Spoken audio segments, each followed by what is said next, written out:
గత అనుభవాల నుంచి ఏమాత్రం పాఠం నేర్చుకొని కూటమి సర్కార్ రైతుల పట్ల నిర్లక్ష్యంగా వ్యవహరిస్తున్నారని వైఎస్ఆర్సీపీ మాజీ ఎమ్మెల్యే సత్తి సూర్యనారాయణ రెడ్డి మండిపడ్డారు. ఖరీఫ్ సీజన్లో యూరియా దొరక్క రైతులు తీవ్ర ఇబ్బందులు ఎదుర్కొన్నారని, ఇప్పుడు రబీ సీజన్లో కూడా అదే పరిస్థితి ఉందని ధ్వజమెత్తారు. ముద్దు నిద్ర వీడి రైతులకు సరిపడా యూరియా అందించాలంటున్న మాజీ ఎమ్మెల్యే సత్తి సూర్యనారాయణ రెడ్డితో మా ప్రతినిధి. గోదావరి జిల్లాల ప్రజలకు మళ్ళీ యూరియా కష్టాలు మొదలయ్యాయి. గత ఖరీఫ్లో ప్రభుత్వం పూర్తి స్థాయిలో యూరియాను సరఫరా చేయలేకపోయింది. అదే పరిస్థితి మళ్ళీ రబీలో కూడా తలెత్తుంది. ప్రధానంగా తూర్పుగోదావరి జిల్లాలో అత్యధికంగా వరి సాగే అనపర్తి నియోజకవర్గంలో అయితే పరిస్థితి మరింత దారుణంగా ఉందని చెప్పొచ్చు. దాదాపు 60,000 ఎకరాలు ఈ ప్రాంతంలో సాగుతుంటే కనీసం అందులో 1/4 వంతు కూడా యూరియా సప్లై చేసే పరిస్థితి లేదు. జనాలు ఎక్కడికక్కడ పిఎస్సిఎస్ల దగ్గర క్యూలు కడుతున్నారు. దీనికి సంబంధించి మాజీ ఎమ్మెల్యే సూర్యనారాయణ రెడ్డి కూడా మాట్లాడినారు. సార్ చెప్పండి. గతంలో కంటే కూడా ఈ రోజున కొరత చాలా తీవ్రంగా ఉంది.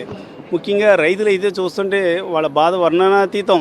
పెద్ద పెద్ద క్యూలు. ఎప్పుడూ కూడా రైతాంగ చరిత్రలో యూరియా గురించి ఈ రకంగా బారులు తీరిన రైతాంగం ఎప్పుడూ లేదు.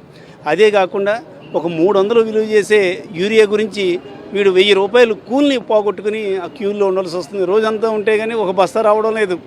కూలి తనకి 1000 రూపాయలు కూలిపోతుంది. ఈ రకంగా ప్రజలు నానా ఇబ్బందులు పడుతున్నారు. ముఖ్యంగా గతంలో చూసాం, ఎప్పుడూ కూడా ఈ రకమైన ఇబ్బందులు లేవు. ఇప్పుడు ఈ కూటమి ప్రభుత్వం అధికారంలోకి వచ్చిన తర్వాత సరైన గిట్టుబాటు ధర లేదు. ధాన్యం కూడా అయిన కాడికి మిల్లర్స్కి అమ్ముకుంటాం జరిగింది. బస్తాకి 250 వరకు కూడా తక్కువగా అమ్ముకుంటాం జరిగింది.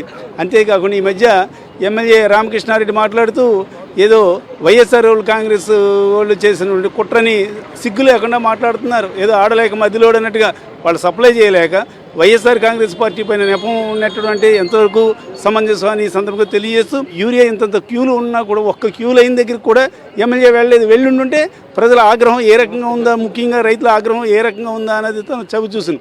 ఆ రకంగా చేయకుండా ఏదో మీడియా ముందు సొల్లుకబులు చెప్తూ కాలం గడుపుకుంటావు వైఎస్ఆర్ కాంగ్రెస్ పార్టీ పైన కూడా లేనిపోయిన నిందలు వేయడం తప్ప ఇందులో ప్రజలకు ముఖ్యంగా రైతాంగానికి చాలా తీవ్రమైన నష్టం చేస్తున్నారు వీళ్ళ హయాంలో అని ఈ సందర్భంగా తెలియజేస్తారు. అసలు చంద్రబాబు నాయుడే వ్యవసాయం దండగన్నాడు. మరి ఆ రకంగా మరి తన ఏమైతే అనుకున్నాడో ఆ రకంగా దండగ చేసే ఉద్దేశంలో ఉన్నాడో ఏటో తెలియదు. ఒకవైపునేమో వరి వెయ్యొద్దు అంటున్నాడు. వరి వెయ్యకపోతే ఇక్కడ మరి రైతులకి ప్రత్యామ్నాయం ఏదా అన్నది మరి ప్రభుత్వం సూచించలేదు. ఇటు వరి వెయ్యక ఇటు కనీసం ఏదో అధికన్నా వేద్దామంటే కూడా దానికి సంబంధించిన ఈ ఎరువులు కూడా సరఫరా లేకుండా ప్రజల్ని ముఖ్యంగా రైతాంగాన్ని త్రిశంకు స్వర్గంలో పెట్టారు. ఇదే విధంగా కొనసాగితే రానున్న రోజుల్లో వ్యవసాయం చేయడానికి కూడా ఏ రైతు కూడా ముందుకు రారు. క్రాప్ హాలిడేస్ మళ్ళీ ప్రకటించే రోజు తొందరలో వస్తుందని ఈ సందర్భంగా తెలియజేస్తున్నాను. వ్యవసాయానికి సంబంధించి అతిపెద్ద సమస్యను నియోజకవర్గ ప్రజలు ఎదుర్కొంటున్నారు. ఎంత జరుగుతున్నా సరే కనీసం ప్రభుత్వం గతంలో జరిగిన అంశాలకు సంబంధించి కూడా పాఠాలు నేర్చుకునే పరిస్థితి లేదనే విషయాలు స్పష్టంగా చెప్తాను. ఇప్పటికైనా కూటమి ప్రభుత్వం స్పందించి ఏదైతే రైతులకు ప్రాథమికంగా అవసరం వద్దా ఆ యూరియాను పూర్తి స్థాయిలో సప్లై చేయాలని మాత్రం డిమాండ్ చేస్తున్నారు. రాజమండ్రి నుంచి విజయస్మత్ హరీష్, సాక్షి న్యూస్.